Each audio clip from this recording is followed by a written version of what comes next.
How did you guys Good get problem. started? I think it was first fighting, then it was the webcam girls.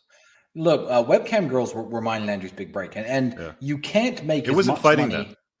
No, I mean fighting makes some money, Yeah, and Andrew especially was a very successful kickboxer, four-time world champion. His belts are sitting right behind me right now. yeah, But the most he ever got paid for a fight, and he says this openly, is 50 grand. By the time you pay your trainer and your manager 10% each, you got to eat, you got to train for 12 weeks. I mean, if you work out the hours you put in, you're making $15 an hour. Like it's not amazing money. right. And but kickboxing and being who we were physically, and we were always very out there. We were always very good with women. That's what helped us, because you can't just come along and start a webcam studio. Women aren't just going to go, oh yeah, I'll come get naked at your house for money. Like, and keep in mind that the women that we'd hire for webcam modeling, people are disillusioned. They think that like I drive around the streets, the avenues, and pick girls up off the boulevard and say, come on, I'm rescuing you. You're doing this now. I mean, I'm talking girls who worked in stores. My best ever girl used to work in a bathroom store selling toilets and baths and showers, like normal ass girls. And to convince How did them that to work? come Like and you strip went in to get towels or something like that, and you saw her, and you just started no. chatting her up, No, turned yeah, into no, a date, and then you made her one of your girls. Sometimes, yes, Yeah. not with that one particularly, but you'd find on dating apps and just the same way you'd hit up any normal girl. Because when we started the studio, broke or not, it's why I don't accept people saying women only like you because you're rich. Yeah, some women are attracted to the fun lifestyle I have, but when I was flat broke, me and Andrew had lots of girlfriends each, and we told all of them, okay, now you're webcam models, and half of them broke up with us, half of them left straight away, and the other half became our first batch of webcam girls. And a couple years later, we were millionaires. So that was certainly financially our big break. And then it takes money to make money, they say. We've done plenty of other things since making our first million that have put us on Bugatti money. So aside from the webcam girls, what else contributed to the Bugatti money? Like the big things. The big things, you know what? I won't say the two biggest things. I won't say the two biggest things, but the third biggest thing was cryptocurrency. And it wasn't that I was one of these guys with so much foresight and so much genius and so much tech savvy intellect that I was like, oh, this cryptocurrency, it's amazing, it's good, it's that. I just liked how easy it was. So I was buying Bitcoin when they were $3,000 with my webcam money, tens of thousands of dollars of Bitcoin. My net worth would be half of what it is if I'd never invested in cryptocurrency. But at the time, I didn't see it as an investment. I was in a world where the people I was dealing with took crypto. It was easier for me to take their crypto than to take big bank payments. And it just all fell into place. So that certainly doubled my lender's net worth. But anyone who knows anything about us can do the math and work that out. Yeah, and you guys have dabbled in not just Bitcoin, but quite a few other cryptocurrencies too, right?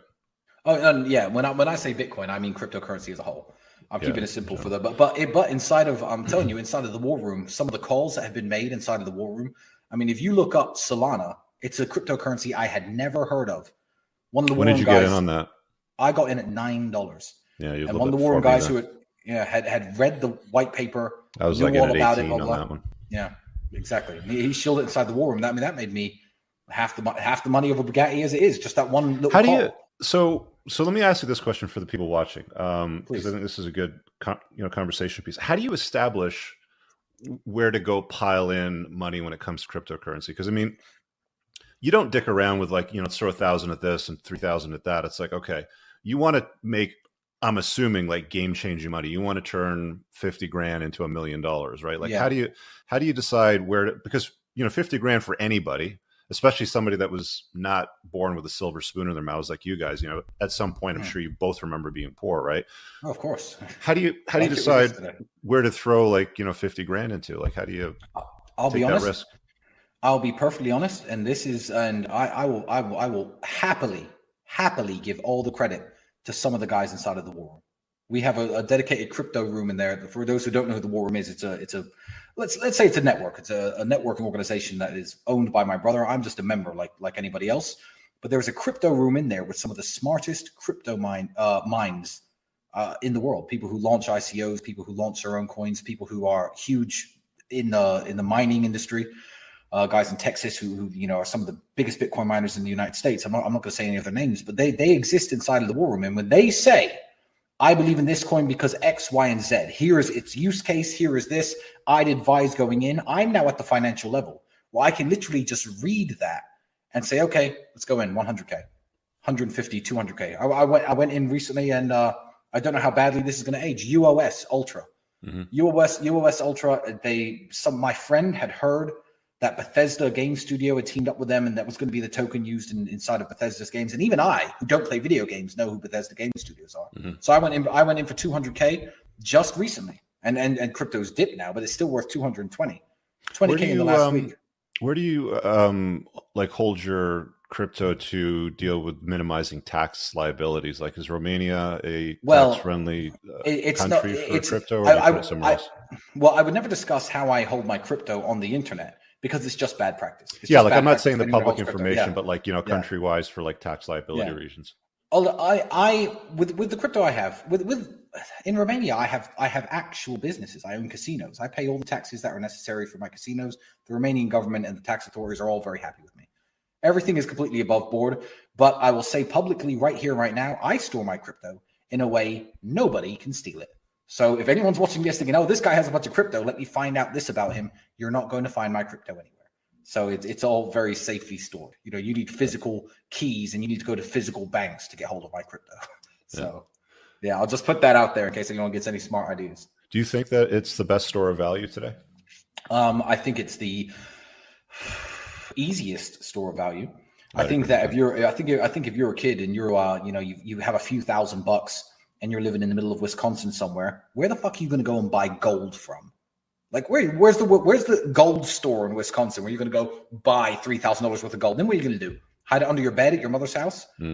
Like, anybody could set up some two-factor authentications and some little wallets, etc., on their phone or their device from home and be very, very safe and purchase crypto, hold it, sell it out when they need to. It's the easiest store of value. And then they can send it across the world. They can send it to China in 1 second, $10 million if they want to. Bingo. Yeah, so it's. Do you see it as a currency, or do you see it as a, like, Michael Saylor calls it digital real estate now? I don't know if you heard his breakdown on that. I have.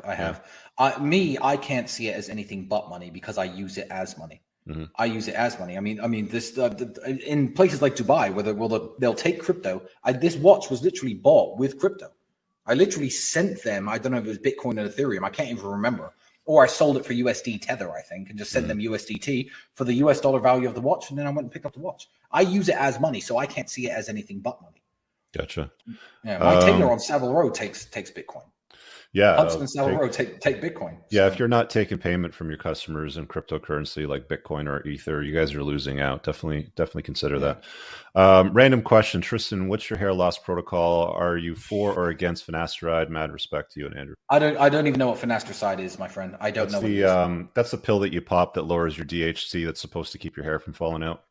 No idea. Never heard of it. Okay. I'm pro anybody doing anything they like, as long as it isn't a lazy way of doing things. I mean, if guys get like those implants in their biceps to make their arms look bigger, I think that's gay. You should be doing some training. If your hair is falling out, do what you want, bro. I don't know. There are fucking, get a transplant, inject your head with those. I don't PHP. What PRP. PRP. Platelet-rich plasma. Yeah. If your hair is falling out, do whatever you want to fix it. I mean, that's on you. I don't know. I don't care. But I'm very against anything that I consider cheating. That includes steroid use, pectoral implants and shit to look like you have muscles. But if your hair's falling out, if your teeth are all missing, fix. Yeah, like you've been vocal on social media about steroid use. So I'm on therapeutic testosterone, obviously, because I'm close to 50, and I don't have the levels that I did in my 20s, and I want to maintain that muscle mass. Well, that is something I will do when I get older. Yeah. I was going to ask you, is that something that you would consider when your natural levels start to decline, and you can, like if you're here and you're down to here in your 40s, but you can bring yourself up to here and feel like in your early 30s, like, would you do that? Well, time is the fire in which we all burn, right? Women get those fucking facelifts and straighten their faces out and raise their tits up, etc. Yeah, for men, as long as you're maintaining yourself naturally, working out in the gym, etc., there's nothing wrong with keeping your testosterone level high. And I guess I don't want to sound. I've been called an elitist by friends of mine for this, because I have friends who are, now quite jacked, little short dudes. They're quite jacked, my age, etc. And I say, steroids are bullshit. They fuck with your dick. They, it's not good to be taking all the stuff you're taking. And they look at me and they say, yeah, Tristan, but you don't understand because you're huge. And that hits me here, because I'm kind of like, if I were 150 pounds and 5'3", would I see things differently? It's easy for me. I'm 6'4". I'm 260 pounds. Like, of course, it was something like that. Yeah, you're a big boy. Dude, so it's very easy for me to be like, oh well, don't take steroids, etc. I just don't want to do anything that fucks with my dick. I need my dick. It makes me money, literally. Yeah. The women who work for me and make all this money on OnlyFans, if I'm not keeping them happy sexually, what the fuck? They're just going to leave and go work for someone else. So yeah, I need my penis to work.